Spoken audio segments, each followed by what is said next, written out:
Kerala health inspectorate union Idukki ജില്ലാ convention കട്ടപ്പനയിൽ നടന്നു. സംസ്ഥാന പ്രസിഡന്റ് കെ.എസ്. ജോയി കൺവെൻഷൻ ഉദ്ഘാടനം ചെയ്തു.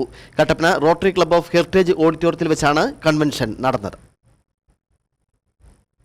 നിലവിലെ സർക്കാർ ഉത്തരവ് പ്രകാരമുള്ള ജോലി സ്വഭാവം കർശനമായി പാലിക്കുക, യുവിൻ വിഷയത്തിലെ അവ്യക്തത മാറ്റുക, ഹെൽത്ത് ഇൻസ്പെക്ടർ വിഭാഗം ചെയ്യുന്ന ജോലികളിൽ സ്വന്തമായി പാസ്വേഡ് ID അനുവദിക്കുക, ശമ്പള പരിഷ്കരണത്തിലെ അപാകതകൾ പരിഹരിക്കുക തുടങ്ങിയ ആവശ്യങ്ങൾ ഉന്നയിച്ചാണ് കൺവെൻഷൻ നടത്തിയത്.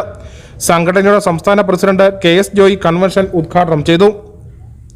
Junior health inspector, health supervisor, technical assistant വരെ ഉള്ളവരുടെ സംഘടനയാണിത്. കൺവെൻഷന് മുന്നോടിയായി അകാര്യത്തിൽ മരണപ്പെട്ട ജൂനിയർ ഹെൽത്ത് ഇൻസ്പെക്ടറായ അരുൺകുമാറിന്റെ അനുസ്മരണം നടന്നു. തുടർന്ന് സർവീസിൽ നിന്ന് പിരിഞ്ഞവർക്കുള്ള യാത്രയയപ്പ് നടന്നു. കേരള ഹെൽത്ത് ഇൻസ്പെക്ടർ യൂണിയൻ പുറത്തിറക്കിയ കലണ്ടറിന്റെ പ്രകാശനവും ചടങ്ങിൽ വെച്ച് നടത്തി. അനീഷ് ജോസഫ് അധ്യക്ഷനായിരുന്നു. സംസ്ഥാന ജനറൽ സെക്രട്ടറി A.M. സക്കീർ മുഖ്യപ്രഭാഷണം നടത്തി. പൊതുജനാരോഗ്യം 2023, സംഘടനാ ശാക്തീകരണം എന്നീ വിഷയങ്ങളിൽ സംസ്ഥാന vice president Laiju K. Ignatius സംസാരിച്ചു. R. സന്തോഷ്, ദിലീപ് KV, സുനിൽ ജോസഫ്, രാജേഷ്, സുജാത, അജിത, ആൻസി എന്നിവർ സംസാരിച്ചു. News bureau, Kattappana.